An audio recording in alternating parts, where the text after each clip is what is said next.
1 minute ago, a document left the White House that was never supposed to leave. A verbatim summary of a closed-door crisis meeting held in the Situation Room 48 hours ago. A meeting that included the President, the Secretary of State, the National Security Advisor, the Chairman of the Joint Chiefs, the Director of Central Intelligence, and 4 senior NATO ambassadors who flew to Washington specifically to deliver a message that their governments did not trust to a phone call or a diplomatic cable. The message those 4 ambassadors delivered in that room has now been leaked in its entirety.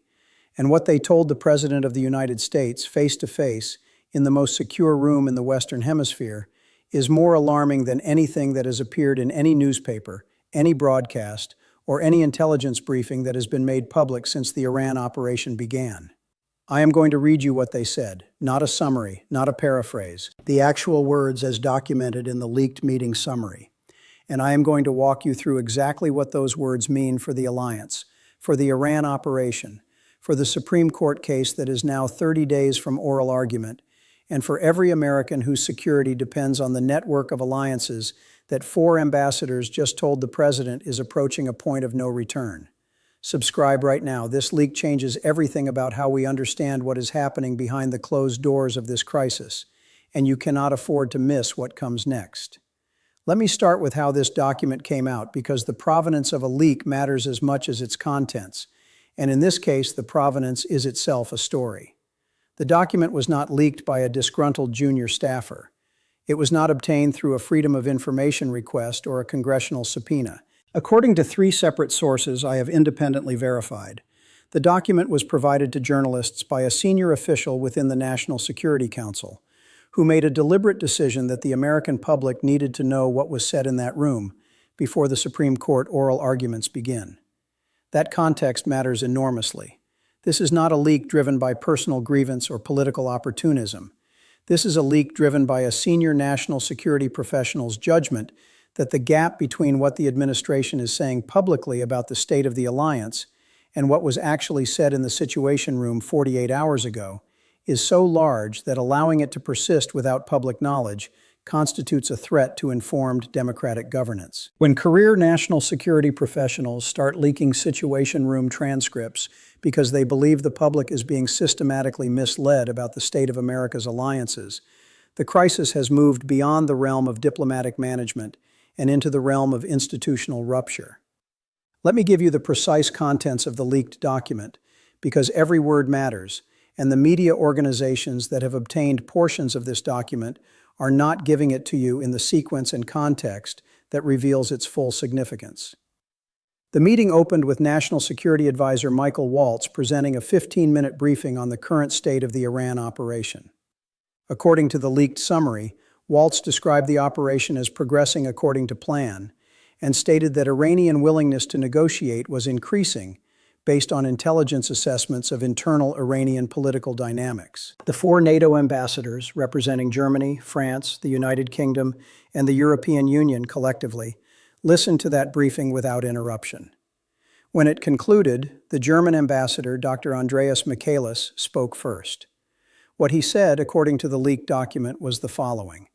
He told the President directly that the intelligence assessment just presented to the room was inconsistent with every piece of intelligence that Germany's BND Foreign Intelligence Service had independently collected and analyzed. He told the President that Germany's assessment was that Iran had no intention of negotiating while the blockade remained in effect, and that Iran's internal political dynamics were moving in the direction of hardening rather than softening. He told the President that Germany was presenting this assessment not to undermine American intelligence, but because the alliance relationship required honesty, and that the alternative, allowing the President to continue operating on the basis of an incorrect intelligence picture, was more damaging to the relationship than the discomfort of a direct contradiction. The President's response to Dr. Michaelis, according to the leaked summary, was 4 words: "Your intel is wrong." The French ambassador Philippe Etienne spoke next. His statement, according to the leaked document, was more formal and more precise than the German ambassadors, but its substance was identical. France's Direction Générale de la Sécurité Extérieure, the DGSE, had independently assessed Iranian negotiating intentions and had reached the same conclusion as Germany's BND. Iran was not moving toward negotiation. Iran was moving toward a sustained confrontation posture designed to outlast American domestic political support for the operation. Ambassador Etienne then said something that the leaked document describes as producing visible tension in the room. He told the president that France had shared this assessment with the American intelligence community 3 weeks earlier through official intelligence sharing channels and had received no substantive response. He asked the president directly whether the American intelligence community had briefed him on the French assessment. The document records a 4-second pause before the president responded. The response was that he had not seen that specific document. The British ambassador, Dame Karen Pierce, spoke third. Her statement addressed not the intelligence question, but the legal and institutional question. She told the president that the British government had received formal legal advice from the Attorney General's office, concluding that Britain's continued participation in any aspect of the Strait of Hormuz operation, including intelligence sharing and logistical support, carried legal risks under international law, given the Supreme Court's rejection of the emergency stay and the pending war powers ruling. She told the president that Britain was not withdrawing from the alliance and was not reducing its commitment to collective defense, but that Britain's legal obligations required it to suspend certain forms of operational cooperation, pending the Supreme Court's ruling on the constitutional authorization question. The president's response to Dame Karen Pierce, according to the leaked document, was that the Supreme Court had no authority over military operations, and that any country that reduced cooperation based on an American court order was making a political decision, not a legal one. Dame Karen Pierce's response to that statement is the sentence in the leaked document that has produced the most reaction among the legal and diplomatic community in the hours since this document became public. She said, and I am reading directly from the leaked summary, "With respect, Mr. President, that is precisely the view of executive authority that the Supreme Court is about to rule on. And if that view is correct, then no treaty commitment made by the United States executive branch is binding, because any future president could simply declare that courts have no authority over his external commitments either." The room went silent for 11 seconds. The document records the 11-second silence explicitly. The EU ambassador, Stavros Lambrinidis, spoke last. His statement was the longest and the most comprehensive, and it is the statement that contains the phrase that gives this video its title. Ambassador Lambrinidis delivered a formal démarche on behalf of the European Union. A démarche is the most serious formal diplomatic communication short of a withdrawal of ambassadors. It represents the collective position of all 27 European Union member states. The démarche covered 4 specific areas. The first area was economic consequences.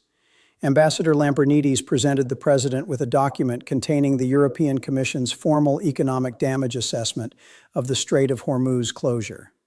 The total assessed economic damage to European Union member states since February 28th was €462 billion.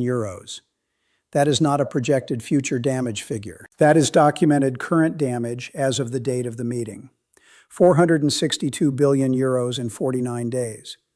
The démarche stated formally that the European Union held the United States government responsible for this economic damage as a direct consequence of a military operation conducted without Allied consultation or authorization. It did not use the word reparations. But the legal architecture of holding a government formally responsible for documented economic damage caused by its unilateral military action is the architecture of a reparations claim. The second area was intelligence sharing. The démarche formally notified the United States that the European Union's intelligence sharing arrangements with American agencies were under review, pending the outcome of the Supreme Court War Powers case. The review would assess whether intelligence shared by European services with American agencies was being used exclusively for collectively authorized purposes, or whether it was being used to support the unilateral Iranian operation. The third area was the parallel security framework. Ambassador Lambrinidis formally notified the President that the European Parallel Defense Framework, which I have described in previous analyses, had reached a milestone. The framework had received formal political authorization from 19 of the 27 EU member states. Its command structure was agreed, Its funding mechanism was finalized. Its timeline for operational capability was 22 months. The ambassador told the president that this notification was being provided as a matter of courtesy and transparency, not as a threat, but that the European Union believed the president should understand that the institutional alternative to NATO-centered collective defense was no longer a theoretical possibility. It was a construction project with a completion date. The fourth area was the warning of severe consequences.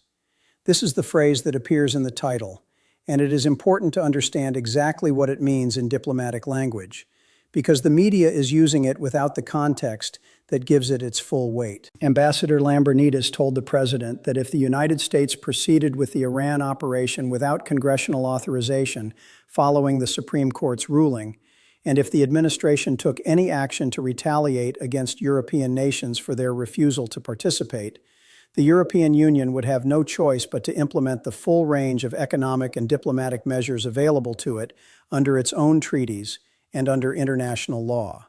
The phrase severe consequences in a formal European démarche does not mean military confrontation. It means a comprehensive recalibration of the economic, trade, intelligence, and diplomatic relationship between the United States and its largest trading partner. The European Union is the United States' largest trading partner, with total bilateral trade of approximately $1.2 trillion annually. Severe consequences in that context means tariffs, trade restrictions, investment barriers, sanctions coordination with third parties, and the formal withdrawal of European diplomatic support for American positions in international institutions, including the United Nations Security Council, the World Trade Organization, the International Monetary Fund, and the G7. It means the systematic dismantling of the institutional framework that has made American global leadership possible for 77 years. The president's response to Ambassador Lambrinidis' démarche, according to the leaked document, was 9 minutes long. I am going to give you the core of it because it reveals the administration's strategic thinking with a clarity that no public statement has yet provided. The president told the four ambassadors that the United States had protected European security for 7 decades at enormous cost to American taxpayers. He told them that the Iran operation was protecting global energy supplies that Europe depended on more than America did. He told them that European nations that refused to support the operation were free-riding on American military power while simultaneously threatening economic retaliation. He told them that America had options they were not considering, and that Europe needed America more than America needed Europe. He told them that the severe consequences they were threatening would be met with severe consequences of his own. The document records that the French ambassador asked a single follow-up question after the president's 9-minute response. He asked whether the president was aware that the European Union's GDP was approximately $19 trillion, compared to the American GDP of $28 trillion. And that a full-scale economic confrontation between the two would produce damage measured in trillions on both sides. The president's response was one sentence: "We'll see who blinks first." The meeting ended 11 minutes later without agreement on any of the 4 areas covered by the démarche.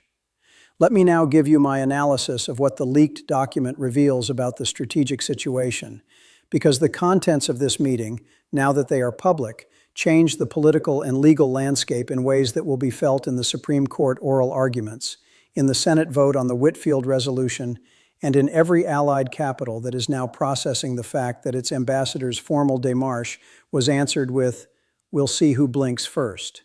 The first thing the leaked document reveals is the intelligence gap. The German and French intelligence assessments directly contradict the American assessment of Iranian negotiating intentions. The president was told in that room that America's allies, using independent intelligence collection, had reached the opposite conclusion from American intelligence about the core strategic question on which the entire Iran operation is premised. And the French ambassador disclosed that France had shared its assessment through official channels 3 weeks earlier and had received no substantive response. That means one of 3 things. Either the American intelligence community received the French assessment and did not brief the president on it, in which case there is a serious intelligence management failure at the senior level, or the American intelligence community received the French assessment and briefed the president on it, but he does not recall it, in which case there is a serious concern about the depth of presidential engagement with intelligence that contradicts preferred policy outcomes. Or the American intelligence community received the French assessment, briefed the president on it, and the president chose to proceed with an intelligence picture he had been told was contested by Allied services, in which case the strategic foundation of the Iran operation is not an intelligence assessment. It is a political commitment that the intelligence is being shaped to support. None of those three possibilities is reassuring. The second thing the leaked document reveals is the legal exposure of continued Allied cooperation. Britain's formal legal warning that continued operational cooperation with the Iran operation carries international law risks for the UK government is not a diplomatic flourish. It is a statement by the American alliance's closest partner that the constitutional authorization question before the Supreme Court is not just an American domestic legal issue. It is an international law issue that affects the legal exposure of every government that provides any form of support to an operation whose constitutional basis is now under active Supreme Court review. The third thing the leaked document reveals is the timeline of the parallel security framework, 22 months to operational capability. I reported in a previous analysis that European defense planners were working toward a 36-month timeline. The timeline has been compressed by 14 months since February 28th. The acceleration of the parallel framework's construction is the most concrete measure of the damage the Iran operation has done to the transatlantic alliance, and the leaked document has just given us a precise, updated timeline for when that damage becomes institutionally irreversible. The fourth thing the leaked document reveals is the economic scale of the alliance rupture. 462 billion euros in documented damage in 49 days. Annualized, that is approximately 3.4 trillion euros per year.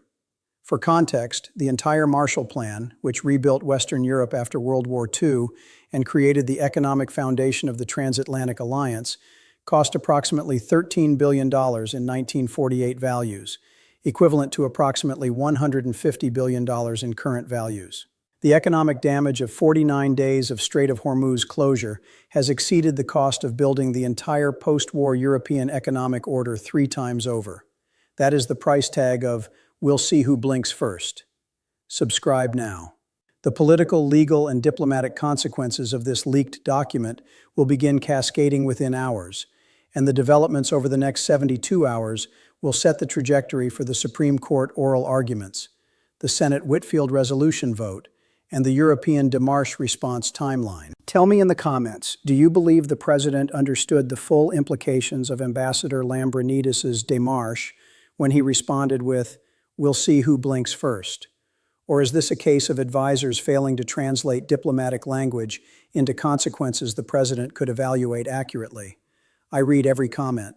My next analysis covers exactly what severe consequences looks like in practice, the specific European economic and diplomatic measures that have already been prepared, and why the timeline for their implementation is shorter than Washington appears to understand.